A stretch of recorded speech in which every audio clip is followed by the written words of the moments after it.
Pour avoir une chance d'observer ces rapaces, il vaut mieux se rendre dans un parc animalier. À l'état sauvage, la population de certaines espèces s'est effondrée. Le nombre de milans royaux, par exemple, a baissé de moitié en 20 ans en Franche-Comté, d'après ce passionné. Rien qu'à Baume-les-Messieurs, par exemple, on avait 3 couples nicheurs il y a une vingtaine d'années. Il n'y a plus qu'un couple qui subsiste. Dans la vallée de la Seille, à peine plus loin là-bas, il y avait 1, 2, 3, 4, 5, 6. Il y avait 6, 7 couples qui nichaient, il n'y en a plus qu'un. Ouais, donc c'est vraiment catastrophique. La plupart de ces oiseaux se nourrissent d'insectes ou de petits rongeurs. Ils peinent à trouver de la nourriture ou sont empoisonnés par des produits chimiques utilisés par les agriculteurs.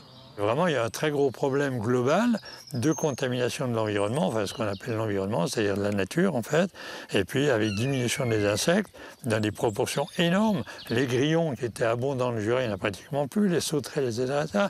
Toutes espèces animales qui servent de nourriture aux oiseaux. Et par conséquent, les oiseaux sont en diminution. En tout, 40% des espèces sont menacées dans la région, d'après la LPO. Les oiseaux des jardins et les migrateurs sont eux aussi concernés. La Ligue de protection des oiseaux a porté plainte auprès de l'Europe contre la France. Elle l'accuse de ne pas respecter une directive de 1979 et de ne pas assez protéger certaines espèces contre la chasse. Je pense qu'aussi il faudra arriver à avoir un moratoire sur certaines espèces. On sait qu'il y a 60 espèces chassables en France. Sur ces 60 espèces chassables, il y en a 18 qui sont en très mauvais état de conservation. Donc là, il faut vraiment qu'on se dise à un moment donné, stop, on arrête de chasser des espèces qui sont mal en point.